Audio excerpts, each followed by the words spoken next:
नमस्कार। हेलो। और एक और अर्धरा शाम अर्धरात्रि अर्धरात्रि में स्वागत है। राग खमाज के समय पे हाँ हाँ, हम दो बेसुरे आ गए हैं भंग डालने। कुछ कुछ छेड़ेंगे हम भी साहित्य का रंग। हाँ, साहित्य का रंग। तो आज के एपिसोड में पिछला वाला एपिसोड जितना ही लाइट था यानी लोगों ने पसंद करा। हाँ, लाइट था यानी हल्का था। अच्छा हाँ, दिमाग नहीं लगाना लाइट। था। लाइट, हाँ, कि दिमाग नहीं लगाना था। हाँ। बस ऐसे फ्लो था, चल रहा था, बातें हो रही थी। हाँ, आज का लाइट नहीं होने वाला है आज शायद। हम मेहनत करेंगे। आज हम थोड़ा थोड़ा अपने न्यूरॉन्स को काम देंगे, है ना। तो आज का टॉपिक क्योंकि है उन्होंने हमारा हमारा नमक खाया है और सोडियम चैनल। हाँ, सोडियम पोटेशियम सारे चैनल्स एक्टिवेट कराएंगे। वैसे तो इलेक्ट्रोलाइट डिसबैलेंस का काम कर रहे हैं हम अभी अच्छा फिलहाल। हाँ नहीं। हाँ, पर हाँ। ठीक है। तो चलो शुरू करते हैं। जैसे किताब का शीर्षक होता है वैसे ही आज के कड़ी का। एपिसोड का एक शीर्षक है समाज और साहित्य। हाँ, और इसी एपिसोड का 2 हफ्ते बाद एक बड़ा वर्जन भी आएगा। Full detail analysis. हाँ, ये एक टीजर है एक तरह से। हाँ, टीजर है। पर हम हल्का नहीं आने वाले आज भी। हाँ, आज भी एक्सपेक्टेशन कम ना रखी जाए हमसे। बिल्कुल। तो आज हम बातें मेन आज जो रहेंगी बातें वो इसी के अराउंड रहेंगी कि साहित्य कैसे समाज पे अपना असर दिखाता है और कैसे साहित्य समाज पे अपना असर दिखाता है। हाँ, दोनों एक दूसरे से दोनों एक कैसे दूसरे जुड़े हुए हैं। हाँ, दोनों का एक दूसरे पे क्या प्रभाव पड़ता है। और हाँ, साहित्य समय के साथ कैसे बदलता है। और वैसे ही समाज भी। समाज भी। क्या समाज साहित्य से बदलता है? हाँ, या फिर कुछ लोग मानते हैं कि राइटर्स लोग जो भी कर रहे हैं उसका कुछ अर्थ नहीं है, ये बस एक अपना पर क्या एक कहते हैं, प्रोफेशन, एक नहीं प्रोफेशन नहीं, उसे ऐसे कहते हैं कि क्या कहते हैं, लॉस्ट बैटल लड़ रहे हैं। अच्छा, क्योंकि कुछ पॉइंट नहीं है, तेरे करने से कुछ होगा नहीं, बट तू बस हिस्ट्री में जब बात आएगी तो कहा जाएगा कि तूने कुछ करा था एटलीस्ट। ये शायद फराज अहमद का ऐसा कोई शेर भी है। अच्छा, हाँ, पर मैं भूल गया आजकल। और कहीं ध्यान रहता है, क्या करें। हाँ, पहले हम जब कॉलेज में थे तो फ्री थे। तब हमारी मेन पढ़ाई साहित्य यही होता था। हाँ, शायरी, गज़लें याद करना। बिल्कुल साहित्य से जुड़े हुए थे।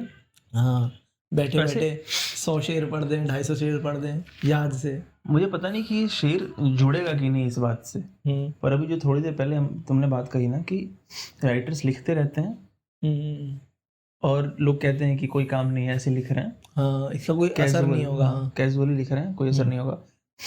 तो या तो कोई लिखे समाज में जो चल रहा है उसके ऊपर, या मौन रहे, कुछ ना लिखे, अच्छा, तटस्थ रहे, बिल्कुल कुछ ना लिखे, शांति से सब कुछ देखता रहे।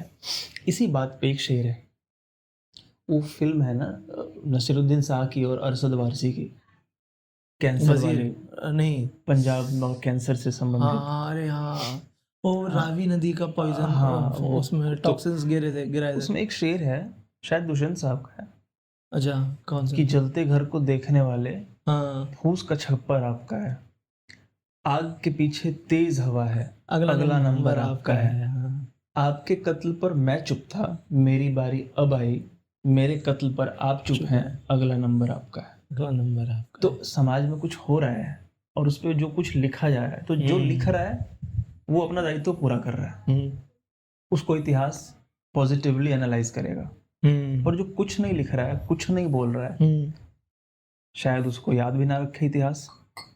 हाँ, और शायद पूरा पॉइंट भी शायद यही है ना, कुछ हद तक के एटलीस्ट ट्राई तो करा। हाँ, हार मान के बैठ जाने से कि या तो मैं बिल्कुल 100% को चेंज करूंगा, हाँ, या नहीं करूंगा 0 और 100 वाला अप्रोच। इससे बढ़िया कि यार मैंने कोशिश तो करी। सो ये एक एंगल होता है। बाकी पता है, चलो अब हम थोड़ा इधर की तरफ आते हैं। तो राइटिंग मेरे हिसाब से लोग 2 तरह की से देखते हैं। एक होता है जो बहुत पर्पसफुल राइटिंग रखते हैं अपनी, कि मेरा ये काम है और मैं इस वजह से कर रहा हूँ, मेरे को समाज पे इस तरीके का इम्पैक्ट लाना है और मैं चाहता हूँ सोसाइटी ऐसे चेंज हो, मेरे काम को इतने सालों बाद ऐसे पढ़ा जाए। लोग बहुत सोच के लिखते हैं ऐसे, मतलब एक गोल सेट कर लिया और हाँ, उसी के रास्ते पे आगे बढ़ रहे हैं। हाँ, कि हम इसी तरीके का काम रखेंगे, मेरे राइटिंग से समाज को फ़र्क पड़ना चाहिए। जैसे हमारे रेवोल्यूशनरी राइटर्स होते थे, भगत सिंह हो गए, बिल्कुल। रविंद्रनाथ टैगोर हो गए, महात्मा गांधी, प्रेमचंद प्रेमचंद, दैट मैटर। ये सब उसी जो उससे लिखते थे ना कि इसको पढ़ के सोसाइटी का बेटरमेंट हो। मेरी इसको राइटिंग विद द पर्पस कह सकते हैं। बिल्कुल कह सकते हैं। बट वहीं कुछ राइटर होते हैं जो इतना पर्पस लेके नहीं चलते हैं और वो सिर्फ वही लिखते हैं कि जो हो रहा है हाँ। या अपने एक्सपीरियंस के अराउंड या फिर अपने ख्यालों से, वो इतना नहीं सोचते। और वो मतलब इसके ऊपर भी बहुत डिबेट है, इसके हक में भी बहुत बातें हैं और इसके खिलाफ में बहुत बातें हैं, पर वो इस तरीके से समझते हैं कि ये कोई बहुत ऐसा तो पर्पस लेके कुछ नहीं कर सकता है। हाँ, मतलब और अपने अंदर से जो है बस वो बाहर आने दो, कुछ पर्पस होगा तो लोग समझ लेंगे, वरना बाहर में जाए मुझे क्या फर्क पड़ता है। मतलब वो समाज पे छोड़ देते हैं अपने काम को। हाँ कि हाँ मेरी जो समझ थी वो मैंने की, हाँ आगे तुम्हारे तुम्हारे और हवाले। मेरे को फर्क नहीं पड़ता है, तुम हाँ। कुछ भी कैसे भी समझो ना समझो, आग लगा दो, आई डोंट केयर। हाँ। तो ये मेरे हिसाब से दो जनरल तरीके हैं। जैसे एल्बर्ट कामू, हाँ। तो उसका हाँ। ऐसा ही था कि अब मैं तो ऐसी किताबें लिखूंगा द स्ट्रेंजर, हाँ। कि मतलब बहुत सबसे घटिया आदमी हो सकता है ना दुनिया का, वो मेरा प्रोटैगनिस्ट होगा और मैं उसके हक में बातें करूंगा इनडायरेक्टली, और तुम्हें दिखाऊंगा मतलब लोगों को समझ आएगा कि कैसे अपसर्डिज्म है समाज में, कि तो जिंदगी का मतलब ही नहीं है कुछ, तो तुम कुछ भी कर सकते हो। पर क्या कुछ भी करना सही है या नहीं है, या तुम्हारा कुछ करना किस हद तक सही है? मतलब लाइफ को पर्पसलेस कहा है। हाँ, मीनिंगलेस है, मीनिंगलेस है। अपसर्ड है लाइफ। हाँ। कुछ भी हो सकता है और फ्री विल है तो कुछ भी कर सकता है, देखा हाँ। जाए हाँ। हाँ। तो तू कुछ भी कर सकता है अगर पर ये डिबेटेबल है। नहीं, फ्री विल तो है। उसके बाद अल्बर्ट कामू का ऐसा ही था कि इसका कुछ ज़्यादा है, मतलब उसका ऐसा ही था कि मुझे नहीं फर्क पड़ता, जो तेरे को समझना है समझ। और हाँ, अपसर्डिज्म यही होता है कि हाँ, फ्री विल पे हम बात कर रहे थे। फ्री विल मतलब तेरी फ्री विल का तेरे को कॉन्सिक्वेंस मिलेगा, पर इस पर्टिकुलर टाइम पीरियड पे तेरे पास फ्री विल है ना। मतलब हम ज़मीन पे खड़े होके रिकॉर्ड कर रहे हैं, पर अगर हम चाहें तो हम टेबल पे खड़े होकर रिकॉर्ड कर सकते हैं, उस टंकी पे जाके कर सकते हैं। तो ये फ्री विल ही तो है। पर मैं इसमें एक चीज़ ऐड करना चाहूँगा। फ्री विल है हमारे पास, पर जो फ्री विल भी है ना वो कंडीशनड है। कैसे? हम कुछ भी नहीं, हम फ्री विल कहाँ से यूज़ करते हैं? अपने ब्रेन से यूज़ करते हैं। फ्री विल दरअसल है क्या कि हम टंकी पे बैठ के कर लें, छत पे बैठ कर लें, ये आफ्टर ऑल थॉट्स हैं हमारे। तो वही तो फ्री विल सोचने की क्षमता है। हाँ, तो है ना? फ्री तो हुआ है थॉट है, पर सोचने का जो तरीका है वो तो कंडीशन है ना। तो उसी को तो तोड़ के निकालने को ही तो फ्री विल कह रहे हैं, कि जब हमारा जो सोचने का तरीका है कि ऐसे ही खड़े होते हैं, ऐसे ही बात करते हैं, ऐसे ही बैठते हैं, ये जेनेरिक सोचने का तरीका है। जब लोग फ्री विल की बात करते हैं कि तो इस तरीके से करते हैं कि ये इस तरीके से नहीं करेंगे, उल्टे तरीके से करेंगे, ऐसे करेंगे, वैसे करेंगे, फिर तो फ्री विल हुआ ना एक तरह से। चलो ठीक है, फ्री विल अभी के लिए यहीं रोकते हैं। चलो एक मैं ऐसे कह रहा हूँ, पता नहीं कर पाएंगे कि नहीं, पर एक दिन थोड़ा सा साइकोलॉजी के साइड पे बात करेंगे, बिल्कुल जिसमें करेंगे। थॉट्स, विल, इंटेंशंस इन पे बात करेंगे। ठीक है, हाँ इमोशंस इन पे बात करेंगे। हाँ हाँ बिल्कुल। हाँ, तो अब साहब बुक्स पे आ जाते हैं, वापस आते हैं अपने टॉपिक पे। तो समाज और किताबें, समाज और साहित्य। हाँ। तो हम पहले से शुरू करते हैं। कैसे करें कि कुछ राइटर्स जिन्होंने हमारी लाइफ या सामाजिक राइटर्स का रोल क्या होता है, ऐसा कुछ। हाँ, या साहित्य से सीधा समाज को जोड़ते हैं कि साहित्य और समाज में संबंध किस तरह का होता है। चलो ठीक है, हाँ क्या होता है। तो एक तो बहुत पॉपुलर कहावत है ना कि साहित्य समाज का आईना होती है। समाज जो कुछ भी है वो साहित्य में डायरेक्टली इनडायरेक्टली दिखता है, किसी ना किसी रूप में दिखता है। पॉलिटिक्स हो या सोशलिज्म हो या रूढ़िवादी सोच परंपराएं हो, ये सब साहित्य में कहीं ना कहीं आती हैं। तो एक तो इस तरह से जुड़ा हुआ है साहित्य समाज से कि वो समाज के पूरे ढांचे को दिखाता है कि समाज अभी क्या है, कैसा है, क्या चल रहा है समाज में, है ना। एक तो उन्हें देखा है, इसी से ही जुड़ता है।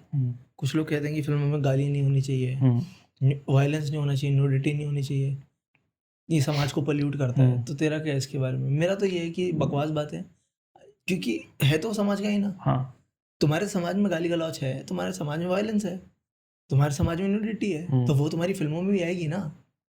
मेरा थोड़ा सा दो तरफा टेक है। बोल भाई। एक तो इस पे भी जो तुमने कहा मैं एग्री करता हूँ कि जो जैसी जनता होगी, जैसा लोग देखना चाहेंगे वैसा ही दिखाया जाएगा उन्हें, क्योंकि आफ्टर ऑल उनको पैसे कमाने हैं, उनका काम है ये, तो कोई नहीं चाहेगा कि उनका काम ना चले।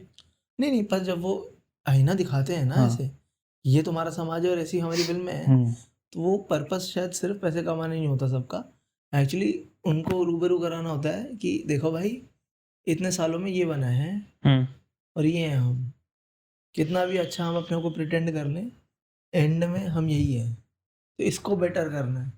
तो एक तो ये बात हो गई कि समाज में जो चल रहा है फिल्में वो दिखाती हैं। दूसरी बात, अभी तुमने फ्री विल की बात की थी, ये यहाँ भी कहीं ना कहीं कनेक्ट होती है कि जो फिल्म बना रहे हैं, जिनके पास पूंजी है, रिसोर्सेज हैं, वो कला है उनके अंदर, वो समाज को कुछ अलग जो समाज में नहीं चल रहा है, जो समाज में होना चाहिए, वो भी बना के दिखा सकते हैं। उनके बस की बात है ये। मैं ये नहीं कह रहा हूँ कि हर वक्त बनाएं, पर 10 में से 2 फिल्में ऐसी हो सकती हैं जो समाज में ना हो फिर भी दिखाई जाए कि समाज ऐसा होना चाहिए, फिल्मों के थ्रू एक लेसन दी जाए समाज को। पर ये ना नहीं, बहुत हाँ ठीक है, पर ये बहुत आइडियल वाली बात है, क्योंकि देखो सिंपल है, जब ऐसी फिल्में आती हैं जहाँ पे अच्छी अच्छी बातें होती हैं कि सबको अच्छा इंसान बनना है, चोरी करना बुरा है सबको, तो फिर वो इंसानी वो फिल्में झूठी भी तो लगती हैं, वो अनोइंग भी तो लगती है लोगों को। तो जब अब तू कुछ फिल्म देख रहा है, वो तुझे लग रहा है कि तो मेरी दुनिया की है ही नहीं, ये तो बात ही अलग हो रही है। अब मान ले एक फिल्म है जो सेट है बनारस में या फिर मेरठ में, और वहाँ पे लोग बोल रहे हो भाई साहब आपने कोई अच्छा काम नहीं करा है, हमको आपकी इस बात से बिल्कुल ही हम मन मुटाव रखते हैं, तो फिर लोगों को लगे नहीं क्या है ये। तो फिल्म का हर पहलू आइडियल ना हो ये मैं मानता हूँ, पर ओवरऑल आइडिया जो हो फिल्म का, ओवरऑल जो थीम हो फिल्म का, वो अच्छा हो सकता है। मैं उदाहरण के लिए एग्जैक्ट नहीं सेट होगा ये मेरा एग्जांपल, पर थोड़ा सा, बाहुबली बहुत पॉपुलर मूवी है, उसमें जो अमरेंद्र बाहुबली का कैरेक्टर है, पूरी मूवी आइडियलिस्टिक नहीं है, पर उस इंसान का जो कैरेक्टर दिखाया गया है कि एक आदमी है जो वुमेन की बहुत रिस्पेक्ट करता है, कायदे कानून को मान के चलता है, जनता की उसको बहुत परवाह है, बहुत पावरफुल है, पर अपनी जनता को प्रायोरिटी पे रखता है। तो वो जो कैरेक्टर है उस इंसान का, वो जब आम आदमी भी देखता है ना तो उसको लगता है कि यार ये असली हीरो है। वो तो ठीक है, ऐसा होना चाहिए। हाँ, बट उससे फर्क पड़ता है क्या? वो तो चलो समाज पे है कि फर्क पड़े ना तो पड़े। पॉइंट है ना एंड में। बट वहीं अगर ऐसी कोई फिल्म है जहाँ पे दिखाया जा रहा है कि देखो, जैसे फॉर एग्जांपल मान लो दंगल, उसमें दिखा रहे हैं कि देखो कितना बाय समाज है हमारा, औरतों को कितना अगेंस्ट है, और जो कि है कितना पैसा नहीं देते रेसलिंग में, जो भी बुरा बुरा होता है, बट एंड में दंगल से फर्क भी तो पड़ता है ना समाज पे। हाँ, स्पोर्ट को रिस्पेक्ट भी तो मिलता है ना। तो मैं यही तो मतलब यही हाँ, तो मैं भी कहना चाह रहा था। पर वही वाली फिल्में जो आईना दिखा रही हैं वही तो ये कर रही है ना एंड में। तो हाँ, तो ये करना चाहिए, मतलब वही वो यही ही करती हैं पॉजिटिवली भी, सिर्फ मतलब न्यूड्स और सिर्फ ये ना दिखा के थोड़ा सा। वो फिल्में तो अलग है, वो फिल्म नहीं है ना, फिर वो आर्ट नहीं है, वो तो सिर्फ पैसा कमाने के लिए। जैसे जॉयलैंड काफी बार जिक्र हुआ है उसका। हाँ, वो कितनी अच्छी मूवी है। हाँ, वो क्या नहीं है वो मूवी, मतलब वो सब कुछ है उस मूवी में। हाँ ऑब्वियसली, हाँ, उस सब कुछ सारे ह्यूमन रिलेशन जो पॉसिबल है, सब कुछ है उस फिल्म में। तो ऐसी फिल्में बननी चाहिए। हाँ, कम बने चलेगा, पर बननी तो चाहिए। चलो ये हो गया। तो मेरे हिसाब से ज़्यादा जो है ना कि समाज का साहित्य पे फर्क पड़ता है। हाँ, बहुत ज़्यादा पड़ता है एक्चुअली। साहित्य लिटरेचर है ही समाज की वजह से। बिल्कुल, अगर सोसाइटी नहीं होती तो शायद लिटरेचर भी नहीं होता। बट शायद सारे लिटरेचर की ड्यूटी नहीं है समाज को बेटर करना। हाँ बिल्कुल, कुछ लिटरेचर सिर्फ एंजॉयमेंट के लिए होता है, या फिर वही बात कुछ इतना पर्पसफुल, हाँ, इतना खास पर्पस नहीं होता है। जैसे हम सब पढ़ते हैं ना, कॉमिक्स पढ़ लेते हैं या फिर जोक्स पढ़ लेते हैं या फिर ऐसी गोविंदा फिल्में देख लेते हैं। अब वो कोई समाज का बेटरमेंट नहीं कर रही है। गोविंदा की बहुत अच्छी फिलॉसफी है। एक्टर गोविंदा एक बहुत अच्छी बात कहता है वैसे फिल्मों के लिए, क्या कि 250 रुपये का टिकट दे के किसी को जिंदगी जीना मत सिखाओ। अच्छा, ये गोविंदा कहता है, किसी को 250 रुपये का टिकट बेच के जिंदगी का मतलब मत बताओ, वो जिस लाया है उसे वो दो, एंटरटेनमेंट दो, जो भी करना चाहते हो, वो ये कहता है। अब कितने लोग अग्री करते हैं, डिसअग्री करते हैं, वो बात अलग है, पर उसका ये फिलॉसफी है। और ये फिल्में फिर उसी तरीके की होती हैं कि मैं 250 रुपये का देख के किसी को जिंदगी जीना नहीं सिखाता। आगे ये तो हो गया ना कि समाज का साहित्य पे असर तो पड़ता है। हाँ, और साहित्य का समाज पे कंपल्सरीली ना पड़े शायद, पर थोड़ा बहुत पड़ता होगा। हाँ, लॉन्ग रन में, हाँ शायद, हाँ लॉन्ग रन में पड़ता है। जैसे 3 इडियट्स, हाँ थ्री इडियट्स बहुत बड़ी फिल्म है जिनका सोसाइटी पे फर्क पड़ा है डायरेक्टली तारे ज़मीन पर। बिल्कुल, हाँ, इनका फर्क पड़ा है।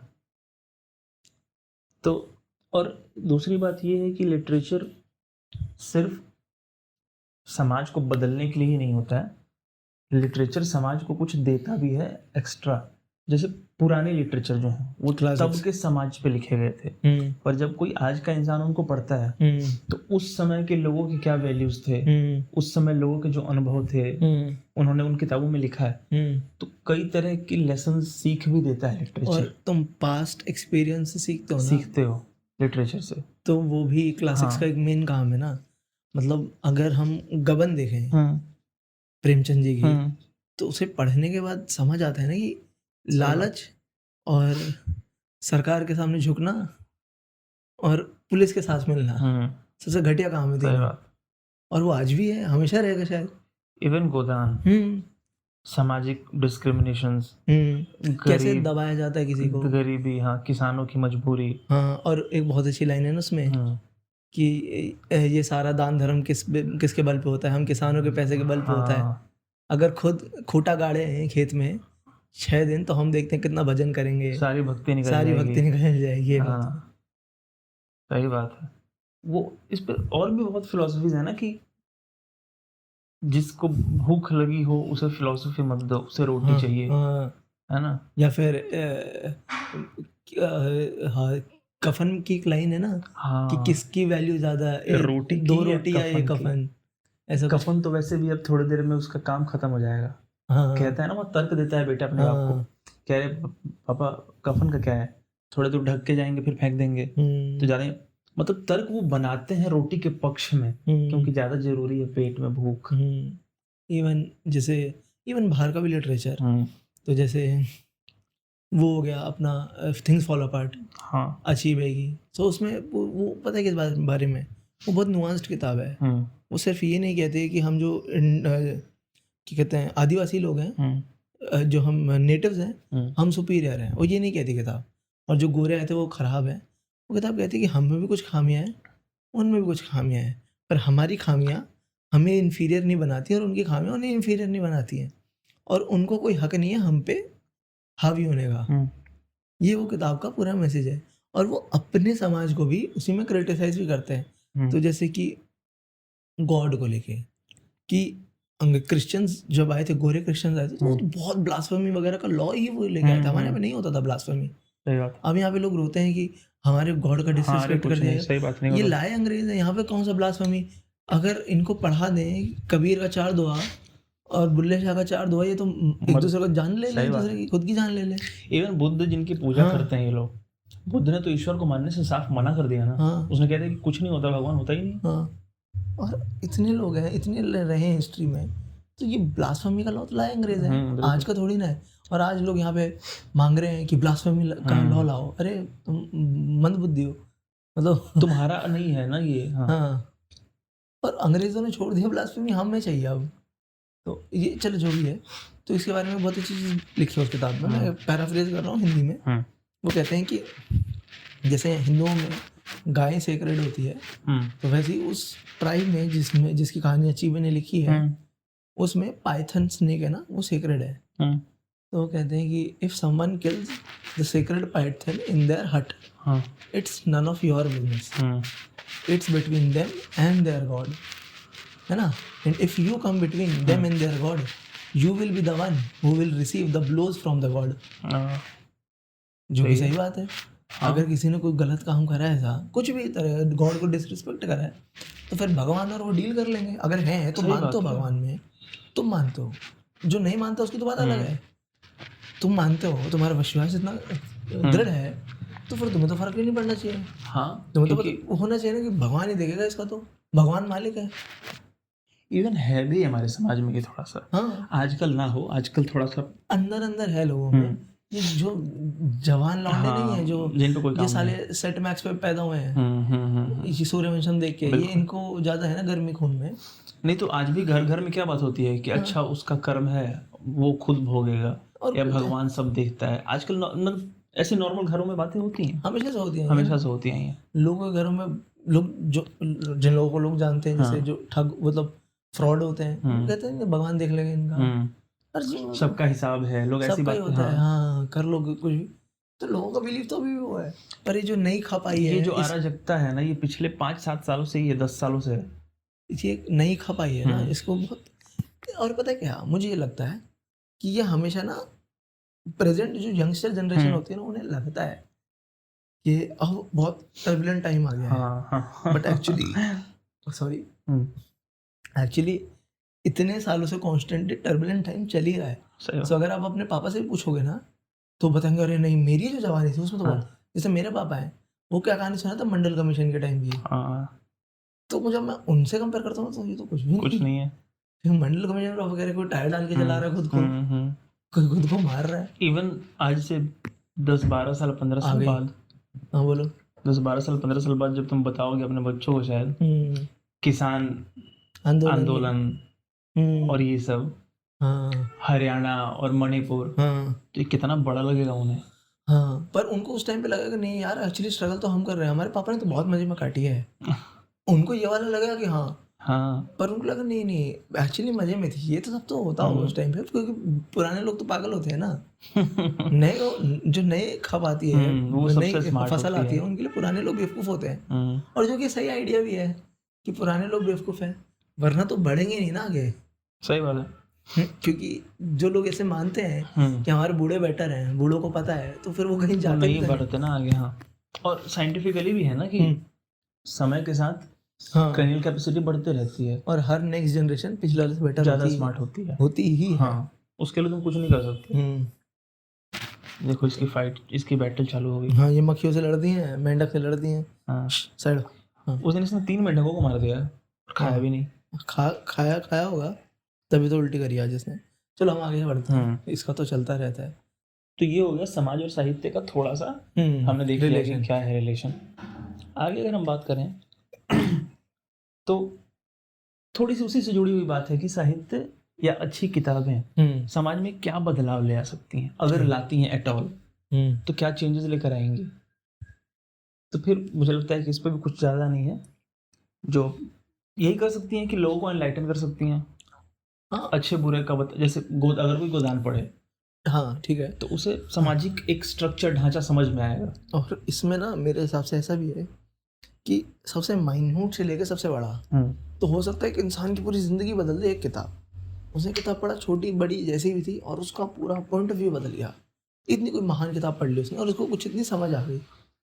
और एक किताब वो भी अच्छी है समाज के लिए कि तुमने पढ़ी और तुम्हारा दिन अच्छा हो गया, तुम्हें मजा आ गया, तुम हंस गए। हाँ, और क्या? वो भी उस किताब ने एक तरह से अपना पर्पस सर्व कर दिया। तो मेरे हिसाब से ये भी बहुत है। हाँ, इतना भी बहुत है। आगे हम क्या कर सकते हैं कि अच्छा साहित्य, अच्छी किताबें क्या होती हैं, कैसी होती हैं, अगर इसका थोड़ा सा, ये तो बहुत सब्जेक्टिव सा क्वेश्चन सब्जेक्टिव तो है, पर चलो सब्जेक्टिव से ही मुझे लगता है कि एक अच्छा साहित्य, अच्छी किताब वो होती है जिसके कॉन्सेप्ट्स बियॉन्ड टाइम जाते हों। जैसे कबीर। अच्छा, कबीर आज से कितने साल पहले थे? 500-600 साल पहले। भक्ति काल, उनकी बातें आज तक रेलेवेंट हैं। तो काल जयी रचना जिसको कहते हैं ना, कि जो बियॉन्ड टाइम जाए, टाइम का बैरियर उसे रोक ना पाए कि नहीं तब रेलेवेंट थी, आज नहीं है। तो अच्छा लिटरेचर, अगर वैसे एक बात बताओ, किसी राइटर की, कबीर जैसे राइटर की स्पेसिफिकली अगर राइटिंग कालजयी है, तो ये एक्चुअली समाज की शर्मनाक बात नहीं है कि मतलब एक इंसान 600 साल पहले तुम्हें कह रहा था कि भाई यार क्या दिक्कत, बदल जाओ, कुछ सुधर जाओ, क्या प्रॉब्लम है तुम्हें यार, कुछ है, अक्ल वक्ल नहीं है। और आज भी वही बातें रेलेवेंट है कि यार क्या तुम्हें अक्ल नहीं है। समाज के लिए तो ये शर्मनाक बात है। हाँ, पर साहित्य के लिए अच्छी बात है। हाँ, पता नहीं फिर पर नहीं हो गया ना, क्योंकि कबीर के लिए तो फिर वही आ गया ना कि यार मैंने इतना लिखा, इतनी बातें अच्छी करी, इनके दिमाग में तो कुछ घुसा ही नहीं। हाँ, तो फिर सकते हैं उनके हिसाब से उनके लिटरेचर का फेलियर नहीं है कि मैंने इतना बढ़िया बढ़िया बातें करी, इतना वाइड स्प्रेड हुआ, स्कूलों में पढ़ाया मुझे, स्टिल इनके दिमाग में तो कुछ घुसा ही नहीं। ये मतलब किसी का तो फेलियर है नहीं। तो पूरी स्पीशीज का फेलियर है। एक ये हो सकता है, बिल्कुल हो सकता है कि जिस पर्पस के लिए लिखी गई थी किताब वही सॉल्व नहीं हुआ, मतलब और हमारे यहाँ पे तो ऐसी मतलब हजारों किताबें हैं ना, और इतने सैकड़ों बड़े बड़े लोग रहे हैं जिन्होंने इतनी बड़ी बड़ी बातें करी। मतलब यहीं पैदा होते थे ना, ईस्ट में तो पैदा होते थे ना सब सब लोग जिनका भी एनलाइटनमेंट का शायद स्रोत है ये मिट्टी। क्योंकि देखो बुद्ध, नानक, पता नहीं कबीर, रहीम, पता नहीं सब यहीं पे पैदा होते थे। रैदास, मीरा, बुल्ले शाह और पता नहीं, हाँ इवन गालिब, ये सब यहीं के ही हैं। और फिर भी इतने लोगों का कांस्टेंट स्ट्रगल, स्टिल ये सोसाइटी वहीं फंसी पड़ी है। मुझे नहीं लगता मतलब कि अभी भी इसी में फंसे पड़े हैं कि कैसे मैं इनडायरेक्टली इसकी कास्ट पूछ लूं। हाँ। मतलब हम इतने हजारों सालों में भी यहीं आए, तो हो सकता है कि चेंज है, पर ये क्योंकि बहुत स्लो चेंज है तो कुछ जगह दिखता है, पर हाँ धीरे धीरे बढ़ रहा होगा चेंज। पर हम मतलब ठीक है, हम क्या कर रहे हैं ना, समाज के पूरे बदलाव का बोझ साहित्य पे नहीं डाल सकते। हाँ, ये तो है। मैं तो सिर्फ कबीर समाज को बदल देंगे? समाज की जितनी शक्तियां हैं, सामाजिक शक्तियां, राजनीतिक शक्तियां और जो कुछ भी है, वो सब जब सम्मिलित काम करेंगे तब कुछ मेजर चेंज दिखेगा। सिर्फ लिटरेचर बदल दे समाज को, इतना तो शायद मुमकिन नहीं है। मैं इतना कह भी नहीं रहा, बट मैं जस्ट उस पर्सपेक्टिव से कह रहा हूँ कि हाँ, वो पर्सपेक्टिव सही है कि अगर कोई रचना कालजयी है, हाँ, तो फिर उसका कालजयी पर इसमें ना दो पर्सपेक्टिव्स हैं। क्या? मुझे भी ध्यान है, जो समाज को चेंज कर रहा है, जो लिटरेचर चेंज के लिए लिखा गया है, उसका कालजयी होना चलो नेगेटिव है, उसको कालजयी नहीं होना चाहिए। पर गीतांजलि, अच्छा, हाँ, अगर वो कालजयी है तो खूबसूरत बात है। हाँ, इसका हाँ ये वैलिड है। हाँ, ये सही है। इसका ये सही है। हाँ, इसको हम ऐसे बांट सकते हैं ना कि सोशल कंस्ट्रक्शन और फिलोसफिकल, हाँ, इसमें डिवाइड कर सकते हैं। हाँ। अगर किसी राइटर का फिलोसफिकल काम अभी भी कालजयी है, अभी भी वो आइडिया स्ट्रॉन्ग माने जाते हैं कि हाँ क्या समझा है इसने वर्ल्ड को, क्या पर्सपेक्टिव दिया है, तो अच्छा है। इवन देखा जाए अगर न्यूटन है, उसने जो पर्सपेक्टिव दिया कि भैया ग्रेविटी के 3 लॉ और मोशन ऐसे काम करते हैं, इनर्शिया ऐसे काम करता है, प्लेनेट ऐसे घूमता है, कैलकुलस ऐसे काम करता है, तो वो तो मतलब वो रहेगा ना। उसने फिलोसफिकली कुछ ऐसा ब्रेन का डायमेंशन खोल दिया लोगों का, तो वो तो रहेगा। बट हाँ, वही अगर कोई है जो समाज को बेटर करना चाहते थे पर नहीं, जैसे अरिस्टोटल की बात अगर अब तक वैलिड है तो इसका मतलब कुछ बुरा है, कुछ खराब है। हाँ, बिल्कुल।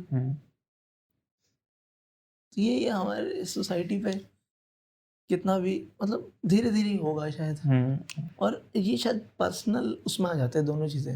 एंड में बेटरमेंट तुम्हारे हाथ में ना अपना, कितना भी अच्छी किताब पढ़ा लो तुम्हें, कितना भी अच्छी जगह रख लो, बट जब तक खुद होने की इच्छा नहीं है तो फिर और आत्मबल, आत्मशक्ति, और ये उससे ही आता है ना। जैसा अब देखो ना, अब कैसे लोग पढ़ते हैं, बच्चों को कैसे पढ़ा रहे हैं कि बस ये बन जाओ, वो बन जाओ। हम बच्चों को उसके लिए नहीं पढ़ा रहे हैं कि तुम एक अच्छा इंसान बन जाओ। हाँ, कोई तुमसे बात करे तो तुम इंटरेस्टिंग हो, कुछ तुम्हें मजा, ऐसे पढ़ा ही नहीं रहा बच्चों को, तुम्हारे अच्छे हो। हाँ, मतलब कोई मॉरल्स हो, कुछ नहीं है ही नहीं कुछ। बस बच्चों को क्लासरूम्स में रखो और जॉब ओरिएंटेड स्टडी, हाँ डंडा मार के रखो अपने बच्चों को, पढ़ाओ, नंबर दिलाओ। बच्चों को पार्क में लोगों से सोशलाइज करने का कुछ है ही नहीं। तो जितना हम इस तरफ अपने बच्चों को लेके जाते रहेंगे, उतना ही वो फिलोसफिकल आर्क गिरता रहेगा ना। क्योंकि फिर वो बच्चा फिलोसफी के नाम पे वही पढ़ेगा, the monk who sold his Ferrari. मतलब मैं से किसी को खराब नहीं बोल रहा हूँ, पर बट सरफेस लेवल की बातें जानेगा, मतलब वो ऐसी बातें करेगा कि लालच खराब बात है। बस खान साहब, बहुत बड़ी बात की आपने, भर गया आपके, हम तो क्या, honesty is best policy. Sir आपने लूट लिया सर, पूरा महफिल लूट ली, क्षमा लूट लिया। यार तो भाई है, हम जब तक डाइवर्सिफाई नहीं होने देंगे आइडियाज को, या मतलब खुद कल्टीवेट जब तक नहीं करेंगे ना विलिंगली, नहीं, बच्चों को आज़ादी दें, तुम खुद बनो, डायरेक्शन दे, होता नहीं साइड से थोड़ा अपने अनुभव से उसे हेल्प करते रहें। होता ना, देखो बचा के रखना, बिल्कुल, प्रोटेक्ट पकड़ के रखना, उसमें फर्क होता है। बहुत फर्क। बचा के रखो, पकड़ के मत रखो। जाने दो, खेले, जैसे साइकिल सिखाते हैं ना हम, चलाने दो, भागने दो, पर गिरे तो फिर हेल्प भी करो अपने बच्चे की। पर हम बहुत उसमें रहते हैं, बहुत प्रोटेक्टिव उसमें पैदा होता है, बच्चों को पालते हैं कि नहीं। जैसे अब हमारे बहुत कोलीग हैं जिनको बर्तन भी धोना नहीं आता, जिनको कपड़ा भी धोने नहीं आते। हाँ यार, बहुत दुखद है। उनको अपनी चम्मच साफ करना डिसरिस्पेक्टफुल लगता है। तो और वो दुखी हो जाते हैं। हाँ, उसको समझते हैं कि पता नहीं मेरी जिंदगी खराब हो गई, मुझे धोना पड़ रहा है चम्मच। हाँ, फिर उसने जिंदगी खराब देखी नहीं है क्या होती है। सही बात है। नहीं, मैंने कह दिया था कि ये बिगनिंग है, ये शुरुआत है। आगे बहुत, अगर यही हाल रहे तो इससे बुरा होगा, तो बहुत बुरा होने वाला है। मैंने कह दिया था, मैं नाम नहीं लूंगा। नहीं, अगर मैं कुछ और कह रहा हूँ मैं नाम नहीं लूंगा, क्योंकि हो सकता है कि सुन ले लोग, कुछ लोग आगे भविष्य में ये पॉडकास्ट। कुछ लोग हैं मेरे जानने में बहुत करीबी, जिनका बच्चा है एक बहुत ब्रिलियंट, जीनियस है, ब्रिलियंट नहीं जीनियस, बहुत तेज है, और उसके माँ बाप जो है वो उसको बचाते नहीं है, उसको पकड़ के भी नहीं रखे, उसको अपने से बांध के रखे, गर्दन से। हाँ, उसको अपने से बांध के रखे। अगर वो 10 मिनट के लिए भी कहीं चला जाए तो इस बात पे बखेड़ा खड़ा हो जाता है, ये कैसे गया, या जिसके साथ गया है उस पे सवाल उठता है कि तुम क्यों ले गए। बस फिर बहुत बढ़िया। तो उसका सारा ब्रिलियंस जो है ना, वो कहीं ना कहीं, और ये समझते नहीं है ना कि वो जो ब्रिलियंस है, अगर टैलेंट गॉड की नेचुरली है कुछ, वो मतलब पैदा हुआ उसके साथ, वो कहते हैं ब्रेन को लेके, मेमोरी को लेके, तो वो सिर्फ पूरा किताब में डालने से वो खराब ही होगा। उसको जाने दो, पेड़ देखने दो, चिड़िया देखने दो, और क्या। सिर्फ किताब में डालने से तो कुछ नहीं होगा। फिर इमेजिन करें ना, अगर हम 2 पेड़ को इमेजिन करें, एक पेड़ जो सीधा ऊपर की तरफ जा रहा है और उसके चारों तरफ ब्रांचेस निकले हुए हैं और चारों तरफ पत्ते हैं, चारों तरफ फूल हैं। दूसरा पेड़ एक इमेजिन करें, हाँ, और छांव भी है, और दूसरा पेड़ इमेजिन करें जो टेढ़ा जा रहा है, एक ही तरफ ब्रांचेस हैं, एक ही तरफ फूल है, दूसरी तरफ कुछ नहीं है, वो सूरज की तरफ जा रहा है सिर्फ। तो कौन सा पेड़ ज्यादा खूबसूरत लगेगा किसको, ये सबको पता है। तो पर्सनैलिटी की डेवलपमेंट भी ऑलराउंडर, मतलब हर तरफ से होनी चाहिए, हाँ, है ना, हर इमोशन फ्लरिश हो आपके अंदर। हाँ, और इतनी बड़ी जिंदगी है, सब चीज़ें थोड़ा थोड़ा सीख जाए, क्या जा रहा है।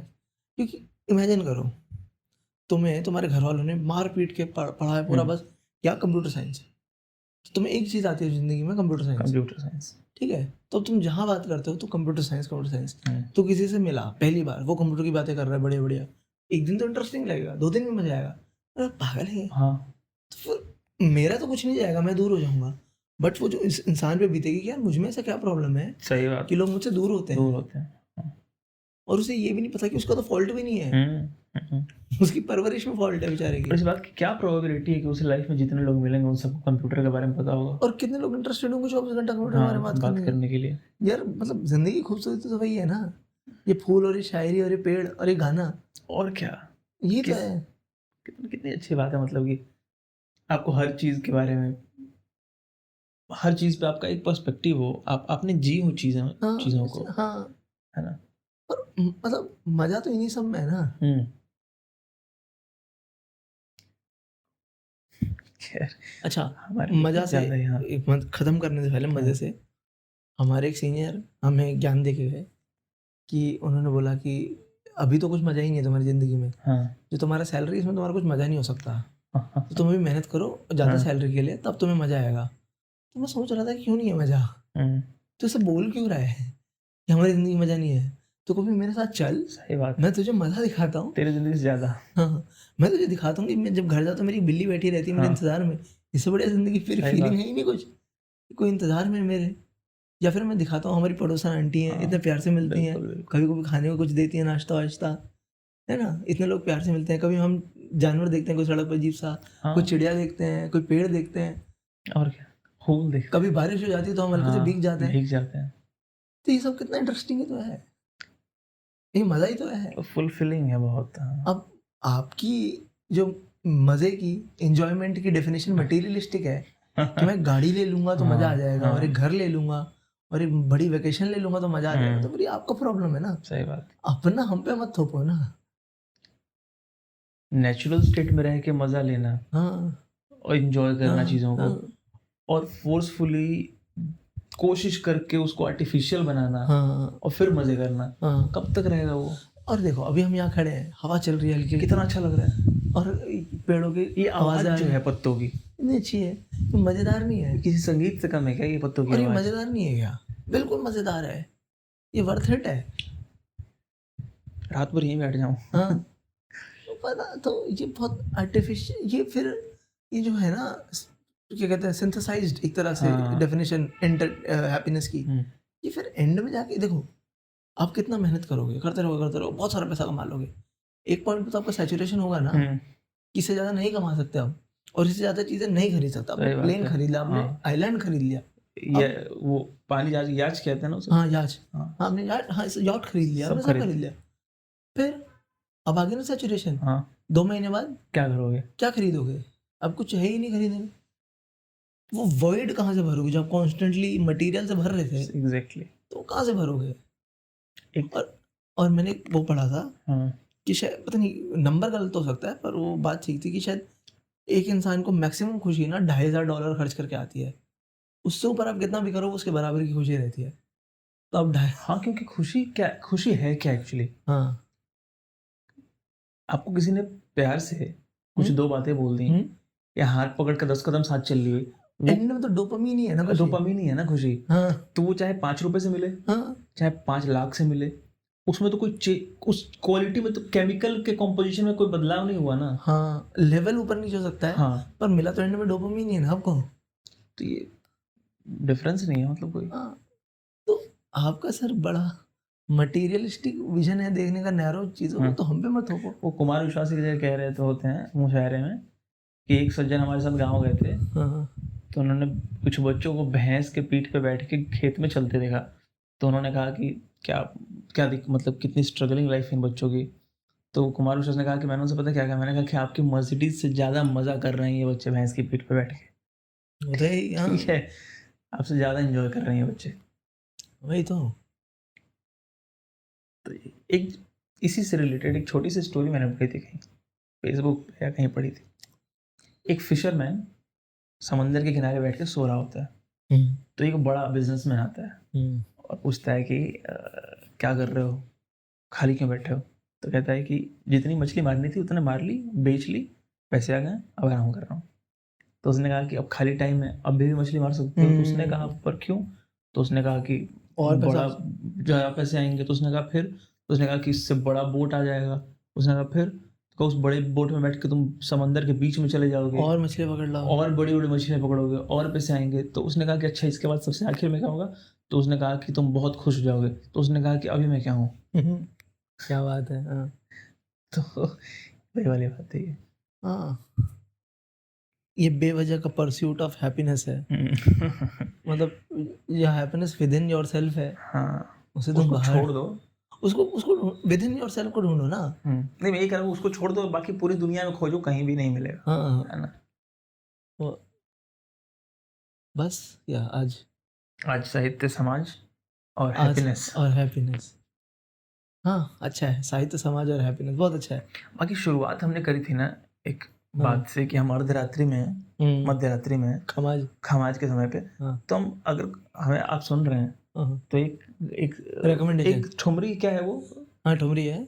हाँ, एक खमाज राग है जो रात को सुनी जाती है। उसमें ठुमरी का ही है। हाँ, नसरुद्दीन सामी, हाँ, उस्ताद नसरुद्दीन सामी ने ये राग खमाज के नाम से। राग खमाज सुने आप रात को 12 बजे के करीब। हाँ, और हमें थैंक यू बोलिए फिर। आप एब्जॉर्ब हो जाएंगे मतलब। हाँ, और ज़्यादा लंबी भी नहीं है ठुमरी, 4 मिनट की है।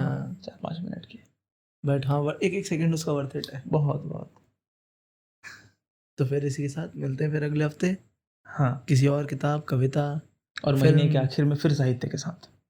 हाँ, सब कुछ जो भी आएगा, खाने के साथ, किचन के साथ, जो भी हो जाएगा, सभी के साथ मिलेंगे। ठीक है, तब तक के लिए धन्यवाद।